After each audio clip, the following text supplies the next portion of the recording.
Hey guys, greetings Flamengo fans. This is Flamengo. Good morning. Welcome to the Paparazzo Rubro Negro channel. If you're just arriving, I invite you to follow, like, and share. Are you here, man? The little horse is here. Mango's little horse. Look at him. Look at Mango's little horse. Yeah, we're here. Yeah, we're here already waiting, right, man? He's on the lookout, right? He plays earlier.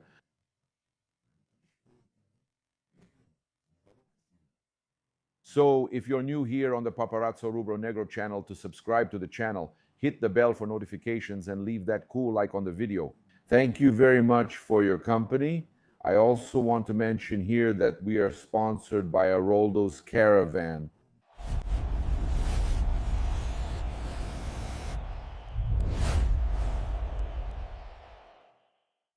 You can secure your spot at Flamengo's games with Aroldo's Caravan, man. Aroldo's Caravan is spectacular with the ticket included. At Maracanã, Champions League, and also other packages for Libertadores, Copa do Brasil, and Brasileirão outside of Rio de Janeiro. And we're here, of course, wishing a happy Mother's Day to all mothers, not just the Flamengo fans. No. There are Vasco, Fluminense, Botafogo fans who are mothers. There are mothers from all fan bases. There are mothers whose children are Flamengo fans. The boy is born, the boy becomes a Flamengo fan. He's already born a Flamengo fan, actually. It's already in his soul, in his heart. So there are a lot of mothers of Flamengo fans who aren't Flamengo fans themselves. So happy Mother's Day to every mom, whether you're watching or not, right? Whether they're part of your family, right? All the best. Sometimes there's even the aunt, grandmother, grandma, who's also a mother. There are people in your family, everyone, man, all the best. So on this fantastic day, which is Mother's Day, right? One of the most important days for us out of all these days. There's Father's Day. I'm a father, but Mother's Day, mother is mother, right, man? Mothers are amazing. On Mother's Day, we want to see Mango beat Grêmio, right? Today, Flamengo is playing, and we're also here with all our sponsors. So in the pinned comment and in the description, look, bringing it to you right away, early on, right? Along with a happy Mother's Day, right? We're already bringing you early on the probable lineups, the information about Flamengo's game. So here's Flamengo's probable lineup. In this game at 7:30 p.m. Brasilia time at Arena do Grêmio, Porto Alegre, it's the 15th round, but the 14th for Flamengo. The broadcast of the match is on Premiere, as expected, and the probable lineup for Flamengo is Rossi, Varela, Leo Ortiz, Leo Pereira, and Ayrton Lucas. Everton, Araújo, Jorginho, and Carrascal. The midfield keeps the same players who will play against, I think it was to play quickly, right? Independiente and Medellin, Gonzalo, Plata, Samuelino, and Pedro. This is the probable lineup for coach Leonardo Jardim. The absences are still Alexandre, suspended, Arrascaeta with a shoulder injury, and Aspaqueta, who are recovering. And they may be listed for the match against Vitória or for the game against Atlético Paranaense. Remember that Atlético Paranaense plays on synthetic turf, so these players might be rested because of their recovery. They're still recovering from injury, and there's already a game coming up on synthetic turf. So maybe the best thing is to stay on schedule, right? With the games Flamengo will have against Estudiantes, right? The games before the World Cup. They avoid it so they don't get hurt. And these players could end up, right, missing games for Flamengo and even, right, losing their chance to go to the World Cup. In Pulgar's case, not that Chiri is there, but in Lucas Paqueta's case. Let's go over Grêmio's probable lineup. Everton, keep an eye on him. He always commits penalties. Hey, referees, he always commits penalties. In fact, there are some important situations to mention regarding refereeing. Okay, Everton. Pavon, Gustavo Martins, Vieri, and Pedro Gabriel, Perez Nardon, Gabriel Meck, Enamorado, Amuso, and Carlos Vinicius. This is the likely lineup for Coach Luis Castro. Okay, their missing player is Riquelme, who is suspended. The referee, David Oliveira Lacerda. I'll tell you here about the refereeing of David Oliveira Lacerda. I'll just go over the entire refereeing team for you, okay? And then on our social media, I'll make a separate post about the refereeing issue because that's something that really concerns me. Assistants, Bruno Rafael Pires and Pedro Amorim de Freitas, de VR, Marco Aurélio Augusto Fazecas Ferreira from Minas Gerais. Keep an eye on this refereeing, my friends. It's no joke, so let's bring it to you here. A bit of what happened recently when Flamengo played with David Oliveira Lacerda as the referee and also Marco Aurelio Fazecas Ferreira as the VAR, okay? David Oliveira Lacerda, the referee this Sunday, Flamengo and Grêmio, right? Grêmio and Flamengo over in Porto Alegre. There was a controversial play, right, with the decision against Flamengo that sparked heated debates, just so you know. It was a penalty that wasn't called in the Fla-Flu, November 2025, near the end of the Brasileirão. Flamengo was fighting for the lead with Palmeiras, and Flamengo ended up being hurt by that play. Fluminense won 2-1. He complained intensely about an absurd failure to award a penalty for Thiago Silva's foul on Bruno Henrique. Do you remember? Yeah, it was that referee. Lacerda didn't call the foul on the field, and VAR didn't recommend a review. Carlos Eugenio Simão, at the time on ESPN, saw the mistake, of course, unlike the referee analyst PC Oliveira, who didn't, as always. Simão considered the play absurd, a clear mistake, while PC Oliveira said it was a matter of interpretation, as always, right, guys? But then there's this mistake. So, against Flamengo at the end of the Brasileirão, and the danger of Marco Aurelio Augusto Fazecas being assigned is that he's the video referee for today's game, and he was the VAR in the match of... man, really?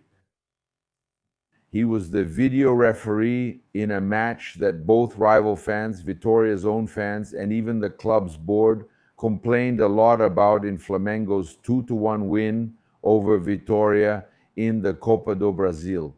He didn't call for a red card on those incidents. Actually, he didn't recommend that Daronco review those 3 incidents for a red card: Luis Araújo's, Arrascaeta's, and Saúl's. In my opinion, in one of those plays, a red card could even have been given, but we also had a controversial play against Flamengo that nobody talks about, right? Anyway, look, pay attention, okay? Today's video referee was the same one from that round, the one people complained about a lot.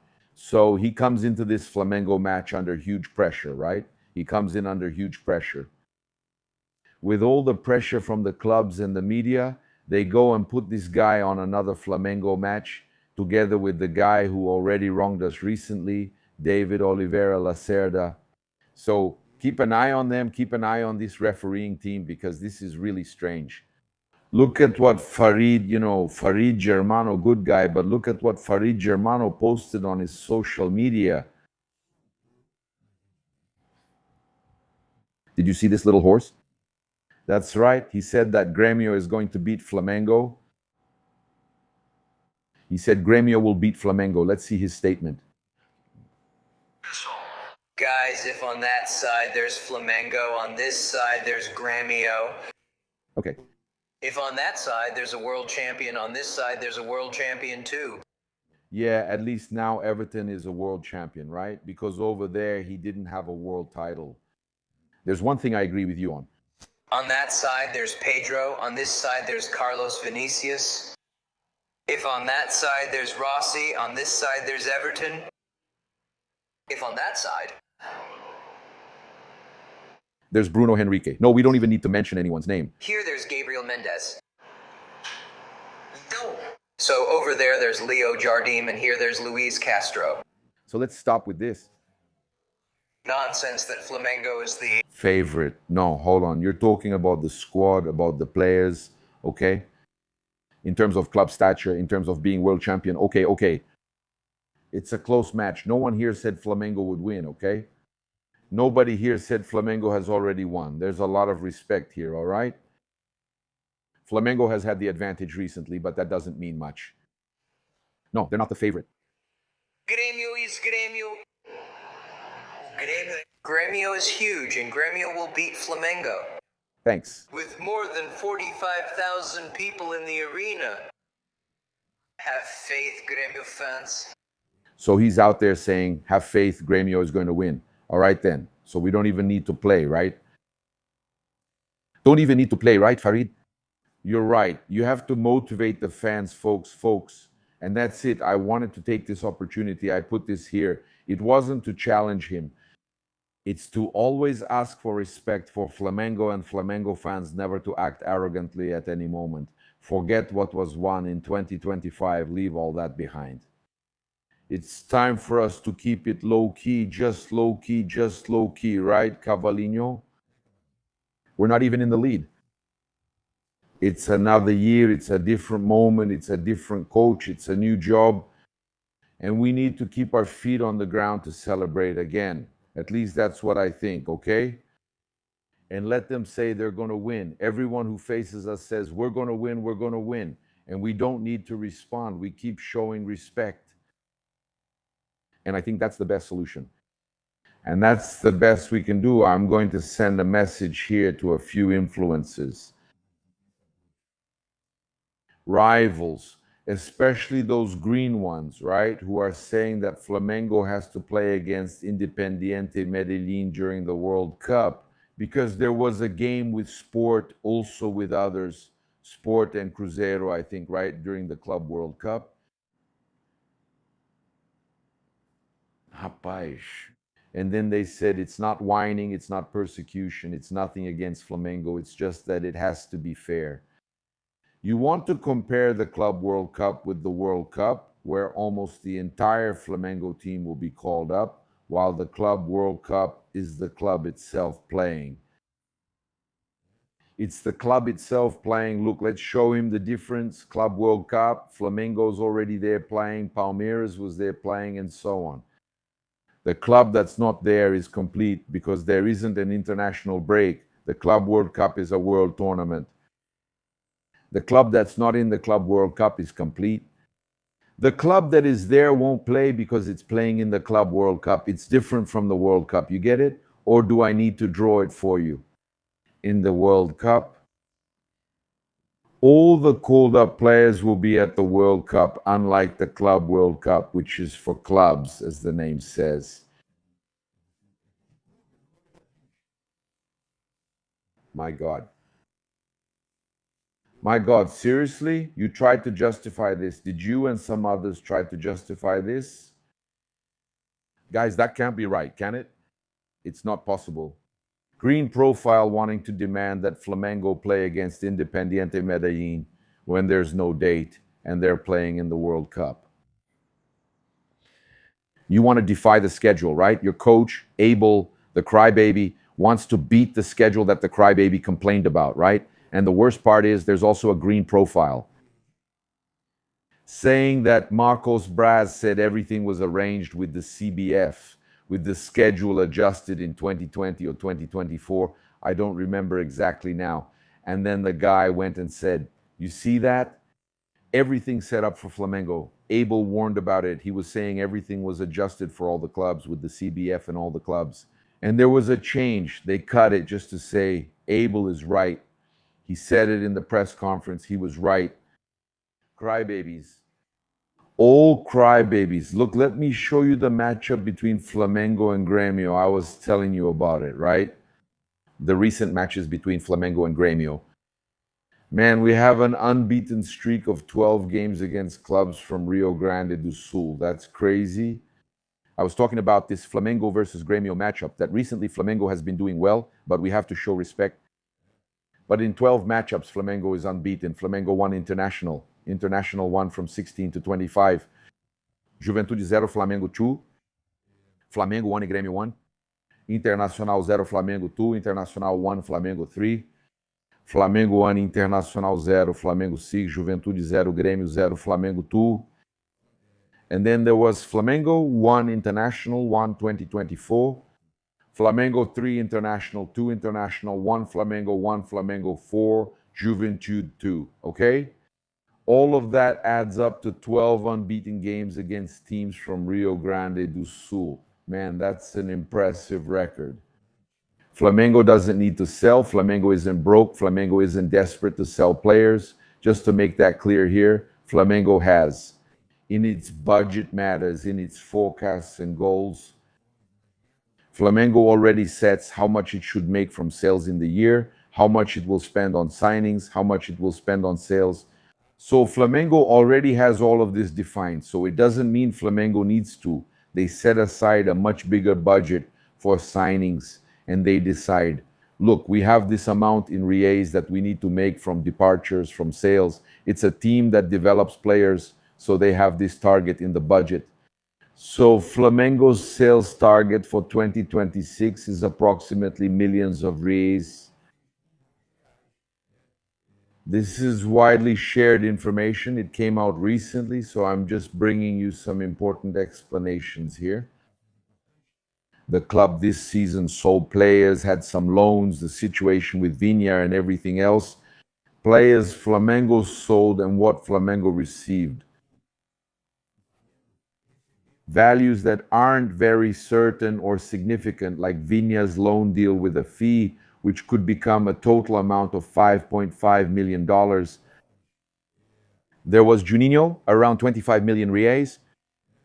Flamengo would still need to sell about 220 million reais, a little over 220 million reais, to reach that budget forecast. So about 35 to 40 million euros would already solve it. So look, Flamengo also sold Vitor Hugo for 2.5 million euros. Iago, 1.5 million euros, dollars went to Orlando City. Then we have Matias Viña, who could still bring in about $5 million. Alan, 3 million if they go through with it, if he's actually signed. Lohan, a possible 8 million euros. Let's see what happens. Yeah. So you still have João Gomes, who Flamengo could also receive about 5 million euros for. So there are many possibilities. We still have some sales that could happen, like Alassian. I don't believe it will go for the same 10 million euros that Red Bull Bragantino was going to pay. Then you have Rian Roberto, around 10 to 12 million euros. Lille from France is interested, and other teams as well. Shakhtar is interested. Cebolinha, Flamengo, so they don't lose him completely at the end of the year. Now, in the middle of the year, they can negotiate for 2 or 3 million euros. And then you have players who are attracting interest. Luis Araujo, Leo Ortiz, we mentioned Napoli yesterday. Everton, Araujo. And I think Luis Araujo would only leave for around 10 million euros. I don't know if Flamengo would negotiate either, but I think it wouldn't be for less than 10 million euros. Everton, Araujo, I don't see Flamengo negotiating for less than 25 million euros. And Leo Ortiz as well, I don't see Flamengo negotiating for less than 18 million euros. I'm going to do a quick calculation with you here. Just so you have an idea, Flamengo needs about 220 million reais in sales. So let's say Flamengo, I'm going to put a low number here because unfortunately, Alassian isn't doing well right now. Let's say 6 million euros. Let's say Flamengo still manages to negotiate for 6 million euros. I'm going to say Flamengo manages, I'll put a low number, 10 million euros for Rian Roberto, and they still keep a percentage. I'll put 2 million euros for Cebolinha, just so you have an idea. I'll say that Flamengo will keep Luis Araujo. I'll say that Flamengo manages to keep Everton Araujo. I'll say that Flamengo sells Leo Ortiz and brings in Alexandro. Alexandro would fall under another goal, which is about signings. So that's why it's unrelated. Alexandro would be the player signed. He falls under a different budget reserve. So I've already listed these possibilities here. I'll put it here, for example, Matias Viña. I'll add another 4 million euros here in this case to count as if it were dollars. Let's put it more or less like this, just so we have a reference. Always keeping the estimate low, okay? Keeping the estimate low. So I'll put here 2-3 million for Alan. No, I'm not going to count on Alan's sale. I won't. I'm being very conservative. Lohan, 8 million man. I'm not going to count it. I'll count that Flamengo might maybe negotiate half plus 4 million euros here to receive in the future, okay? So, all right. but we have 44 million euros and we kept Everton Araujo, Luis Araujo. They're going to sign another defender who isn't included in this calculation. 44 million euros times, I'll multiply by 6. 264 million reais, okay? Yeah. Then we have to deduct, okay? Let's go. Got it? 264 million reais. All right, 264 million reais. Then you have approximately 25 million from Juninho. So it's in reais, okay? I'm not going to put it in euros, okay? I'll put it in euros. Let's go. About 5 more. I'll add Vitor Hugo, another 4 Vitor Hugo and Iago, okay? Another 4, just so you have an idea. Times. I'll do it here. I'm using euros because I already put the other one in euros and dollars. So relax, okay? It's just so we have an average here. I'm putting it really low. 54 plus 264, okay? This would be the amount. 318 million reais would be the value for 2026 in sales and possible receivables, okay? Yeah, we have 318 million reais. Besides, there are sell-on percentages from players sold abroad and so on. That will come in as well. Minus the total budget amount, which was about 256 million reais minus 256 million reais. There is still 62 million reais left. 62 million reais will be left for Flamengo to decide what to do with.